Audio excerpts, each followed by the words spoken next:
E aí, gente, vocês estão bem ou não? Sejam bem-vindos, bem-vindas a mais esse vídeo da nossa disciplina prática de circuitos polifásicos e magnéticos. Espero que todos estejam bem, se cuidando na medida do possível. E nesse videozinho, nessa nossa quarta atividade da disciplina, o assunto vai ser a medição de potências em circuitos trifásicos, seguindo aquilo que a gente já tratou na componente teórica nos últimos períodos, né? Até por isso, eu vou deixar aqui a sugestão da nossa playlist da disciplina teórica para que vocês sigam o canal, deixem o like nos vídeos, comenta, compartilhe à vontade esse blogueirinho sem vergonha que vocês têm como professor, beleza? Vamos começar então. Então aqui, pessoal, a gente vai repetir aquilo que foi feito na videoaula da disciplina teórica, dividindo em alguns momentos, né? Primeiro, tratando do procedimento de medição de potência ativa em cargas equilibradas ligadas em estrela, depois cargas ligadas em delta, uma introdução sobre a medição de potências utilizando o método dos 2 watímetros e, por fim, como isso fica numa montagem prática, num ambiente de simulação, que é o nosso caso, né? O objetivo aqui é ser bem mais rápido nas explicações, na repetição, né? Então, caso surjam dúvidas aí, tem vídeos lá no canal que podem ajudar vocês. Se as dúvidas continuarem, sempre fico à disposição para atender no que for necessário, ok? A gente começou visualizando um pouco do que é o instrumento responsável pela medição de potência ativa, né? O próprio nome do watímetro já indica que ele é um medidor de watts. Internamente ele é construído por uma bobina de tensão e uma bobina de corrente, né? CC, circuito de corrente, PC, circuito de potencial. E dessa forma, medindo tensão e corrente, esse medidor consegue fornecer a potência ativa consumida por essa carguinha monofásica que está aí. Quando a gente vem para a carga trifásica, a ideia aqui é repetir 3 vezes o que foi feito na carga monofásica. Então a gente liga um watímetro para medir a potência, medir tensão e corrente de fase em cada impedância. Então o watímetro P1 mede a potência ativa consumida pela impedância Z1. É importante aqui a gente observar que esse watímetro está registrando a tensão VAN e não VNA. É importante essa polaridade indicada por esse mais e menos que está aí, certo? Do mesmo modo que a corrente entra pelo sinal da polaridade na bobina de corrente que está lá em série com o nosso circuito. Então, esses sinais de polaridade são importantíssimos para a gente não sofrer com erros nos cálculos dessas medições em função da polaridade mal entendida, beleza? Depois, o watímetro P2 mede a potência ativa da impedância Z2, P3 mede a potência ativa da carga Z3 e a soma das 3 potências nos dá a potência trifásica. Na carga delta é exatamente a mesma ideia, corrente e tensão em cima da impedância Z1 medidas pelo watímetro P1, o watímetro P2 com tensão e corrente da impedância Z2 e o watímetro P3 com a impedância Z3, a soma das potências consumidas por cada impedância dá a potência total. Aí, para falar da conexão Aron, do método dos 2 watímetros, lá no vídeo teórico, a gente assume uma situação onde o neutro passa a não estar mais disponível nessa montagem de 3 watímetros, tá?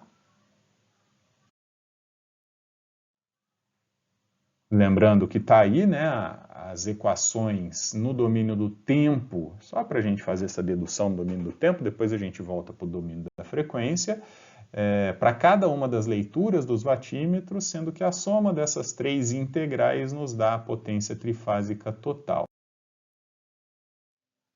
Então aí, considerando as situações onde a gente não vai ter acesso ao neutro para referência das bobinas de potencial, o que era VAN no primeiro vatímetro passa a ser VAO, depois VBO e VCO, um ponto qualquer, desconhecido até agora, e a soma dessas três indicações vai me dar um P' trifásico, né? Um P'1, P'2, P'3, que daqui a pouco a gente vai concluir alguma coisa a respeito deles, vão nos dar esse P' trifásico.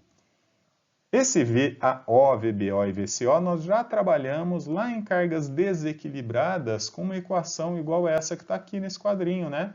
Eu posso associar essa tensão desconhecida às tensões fase neutro da carga, ou da fonte, desculpe, né? As tensões fase neutro da fonte, subtraída da tal tensão de deslocamento de neutro, lá da nossa carga desequilibrada. A mesma ideia vale agora para esse ponto O, que é um ponto qualquer do nosso circuito, como também era o ponto O da carga estrela desequilibrada a 3 fios. Quando a gente substitui isso aí dentro da equação,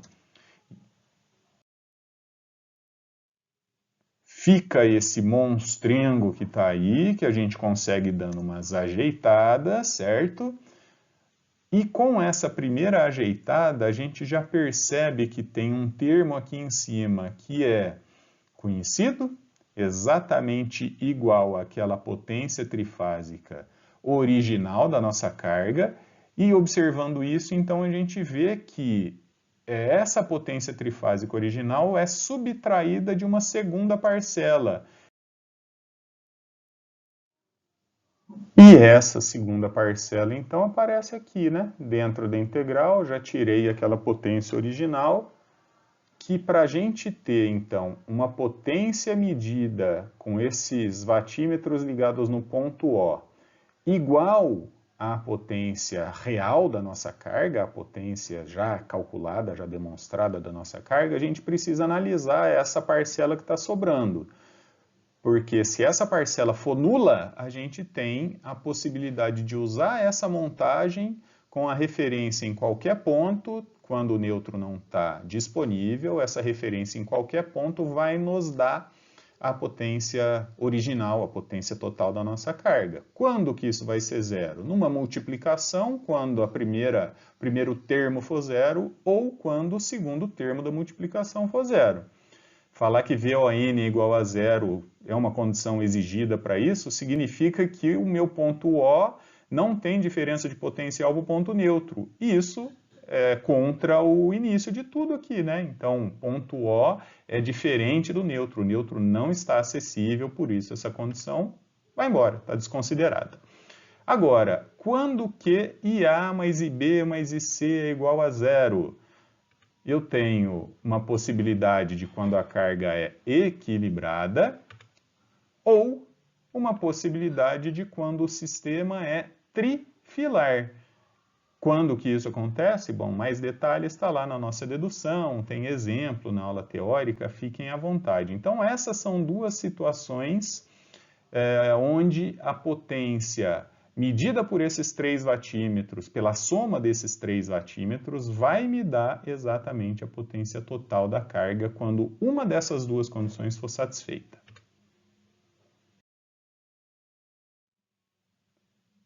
Retomando aqui, então, eu não posso, por questões de segurança dos nossos circuitos, eu não posso deixar esse ponto O solto no meu sistema, eu preciso ligar ele em algum lugar. E aí eu pergunto para vocês, ligar aonde? Pode ser na fase B, por exemplo. Ligando na fase B, o que acontece? Tudo que eu chamei de ponto O nas minhas equações vai virar ponto B. Então, VAO vira VAB, o segundo VBB, o terceiro VCB. Perceberam o que vai acontecer com esse negócio aqui? VBB é igual a zero, portanto, esse vatímetro indica uma leitura igual a 0 e pode ser desconsiderado na nossa montagem.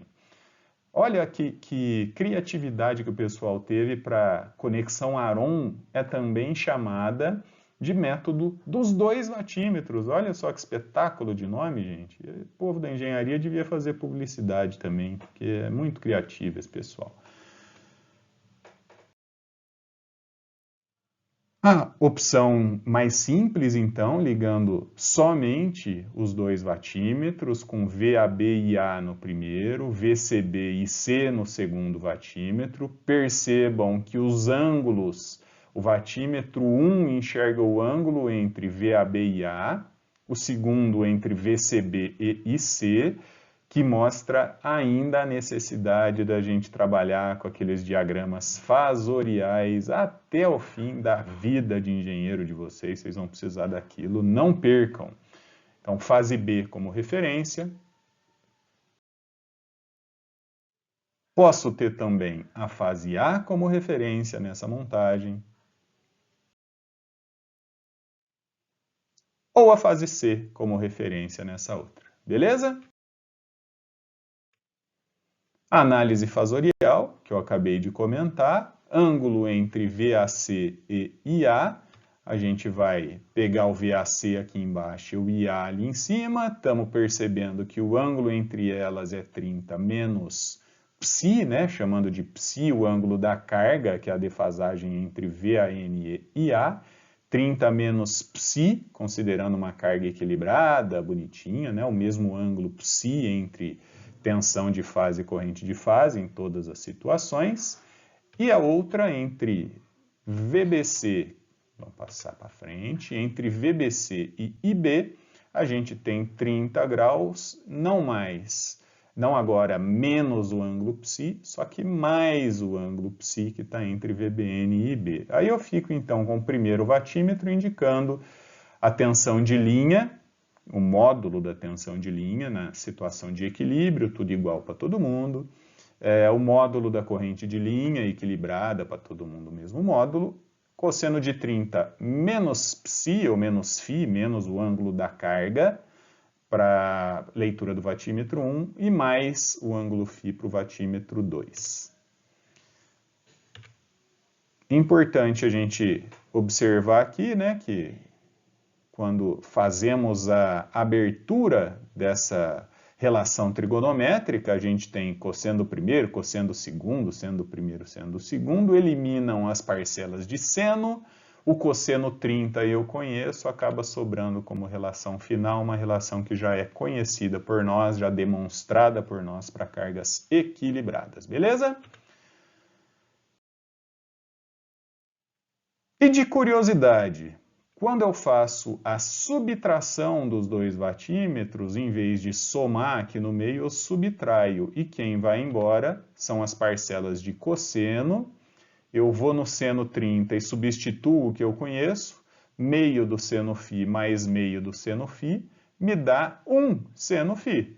Então, se a soma dos dois me dava uma relação conhecida, a subtração dos 2 vatímetros quase dá. Eu preciso multiplicar por raiz de 3 para que eu tenha a potência reativa total dessa carga equilibrada, beleza? Importante salientar, né, que sempre o vatímetro que entra primeiro nessa subtração, o minuendo obrigatoriamente vai ter que ser o que tem a indicação de cosseno 30 menos φ, tirada lá do diagrama fasorial, e o subtraindo da nossa continha da potência reativa é o que tem a indicação de 30 mais φ. E agora, como seria a nossa montagem se pudéssemos ir até o laboratório? Eu fiz uma quantidade de fotos de um trecho da montagem para mostrar aqui para vocês, mas a gente vai acabar trabalhando com um simulador, tá bem? Primeiro, a gente manteria as nossas cargas já utilizadas nas outras aulas, né? Então está aqui a carga trifásica fechada RLC série como ponto comum da estrela lá embaixo, na saída dos nossos reatores, né? Conforme o fiozinho pretinho mostra aí para nós. Eu vou nos instrumentos utilizando esse Fluke, esse multímetro laranja ou amarelinho, como queiram, como um amperímetro, percebam, na posição dos bornes e da escala. O multímetro azulzinho como um voltímetro, também confiram a posição dos bornes e da escala. E o nosso watímetro que tem lá, nos terminais em preto, circuito de corrente, terminais marrons, circuito de potencial.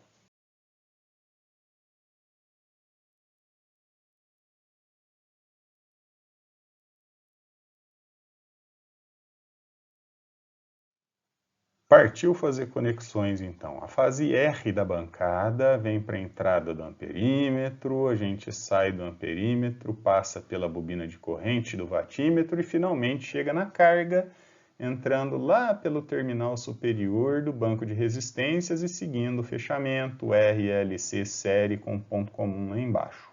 Só para lembrar vocês, quando formos trabalhar com a carga em estrela desequilibrada, conectar ou não o quarto condutor do nêutron para a bancada passa a ser relevante, hein, gente? E não mais opcional, como era na situação de equilíbrio. Ó, o quarto condutor aí. Para fechar a montagem da experiência, a gente precisa alimentar também a bobina de potencial do watímetro, ligando a sua entrada na fase R, que está entrando na bobina de corrente do próprio medidor, né? Então fica fácil fazer esse curto-circuito aqui do lado esquerdo, né? E o segundo ponto da bobina lá no ponto comum da carga, ou nesse caso no neutro, já que estamos medindo a tensão de fase dessa carga estrela equilibrada conectada a 4 fios.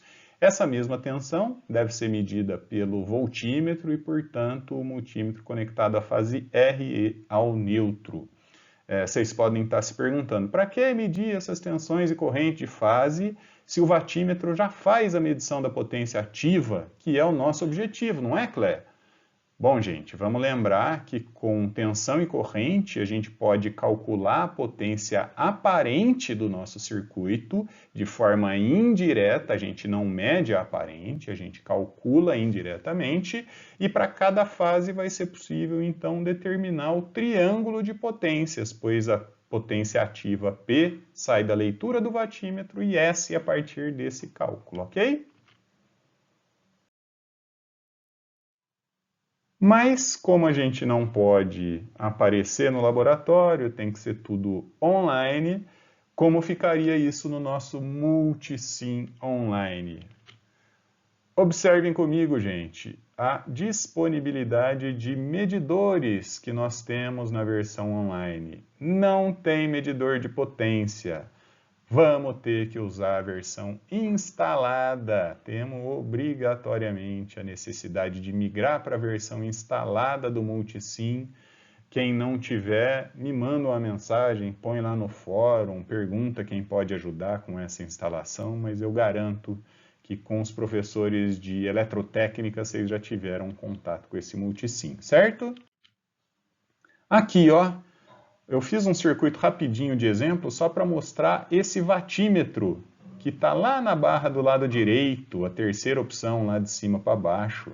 Esse vai ser o cara que nós vamos usar para medir as potências. E eu já liguei aqui os 3 watímetros, um watímetro 1, 2 e 3, com as suas telas de indicação aqui do lado direito. Aproximando um pouco a imagem, só para ficar fácil mostrar para vocês como eu faço as conexões, seguindo o que eu acabei de explicar, né? Esse watímetro XWM1, então, né? O primeiro watímetro, está com a bobina de tensão recebendo a fase superior, né? Tá aí a bobina de tensão recebendo a fase superior e a saída da bobina de potencial indo lá no terra, acompanha os cabinhos azuis e verdes aí, e a bobina de corrente lá em série com o nosso circuito. Aqui também o voltímetro e o amperímetro que eu mostrei na nossa montagem do laboratório estaria aqui para poder registrar e permitir a gente calcular a potência aparente dessa